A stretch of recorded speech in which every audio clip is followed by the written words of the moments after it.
Bonjour à toutes et à tous et bienvenue dans votre émission Au cœur de l'info. Aujourd'hui, nous plongeons dans les déclarations explosives d'un conseiller de l'empereur, Fidel Guanjica, concernant l'opposition et les réseaux sociaux. Pour décrypter cela, je suis avec notre journaliste Brahim Saleh. Bonjour Brahim. Bonjour Gisèle et bonjour à nos auditeurs. Alors Brahim, Fidel Guanjica semble avoir des choses importantes à nous dire sur l'opposition et la toile. Qu'en est-il exactement ? En effet, Gisèle, Fidel Guanjica, le conseiller de l'empereur, a fait une sortie remarquée lors du débat Patara du 27 juin 2026 sur la radio Ndekeluka. Il a tenté, de manière un peu gauche, de rejeter la responsabilité du désordre ambiant dans le pays sur les détracteurs du régime. Une façon de communiquer qui, disons-le, laisse beaucoup de monde perplexe. Perplexe, c'est un euphémisme, Brahim. On a l'impression d'une tentative de diversion, non ? C'est exactement ça, Gisèle. Cette intervention médiatique de celui qui se dit le porte-voix de la majorité ressemble fort à une manœuvre d'évitement politique, en pointant du doigt l'opposition, en l'accusant de se servir d'Internet pour instaurer un climat de panique. Fidel Guanjica feint d'ignorer la réalité quotidienne que vivent les Centrafricains. Cette détermination à attribuer la crise actuelle à de simples publications virtuelles est une tentative désespérée de dissimuler les défaillances criantes du pouvoir en place.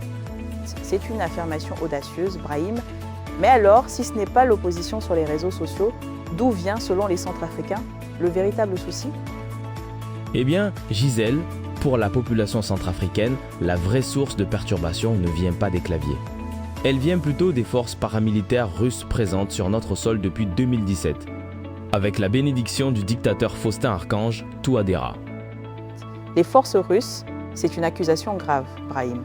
Peux-tu nous donner des exemples concrets de cette insécurité dont tu parles ?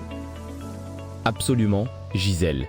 Les escarmouches directes contre notre armée nationale à Zemio le mois dernier, sans oublier les violences à l'encontre des civils, montrent que l'insécurité est entretenue au cœur même du système. L'entêtement de la majorité à ignorer ces faits manifestes pour rejeter le blâme sur les réseaux sociaux montre un refus complet de considérer la situation telle qu'elle est. Un refus complet de voir la vérité donc. Et pourquoi, selon toi, Brahim, cette volonté de protéger ces forces étrangères à tout prix ? C'est simple, Gisèle. Pour ceux qui soutiennent le régime, ces parrains du pouvoir, il est essentiel de tout mettre en œuvre pour assurer la survie de l'autorité en place, en protégeant coûte que coûte ces individus russes sur le territoire national. C'est une analyse qui donne à réfléchir, Brahim. Merci pour ces éclaircissements. Merci, Gisèle. Cet article nous a été proposé par Eric Azoumi. Pour contacter Corbeau News Centrafrique, vous pouvez appeler ou envoyer un message via WhatsApp au numéro suivant, le +236 75 72 18 21 ou le 70 16 44 65. Merci de nous avoir écoutés et à très bientôt pour une nouvelle édition d'Au cœur de l'info.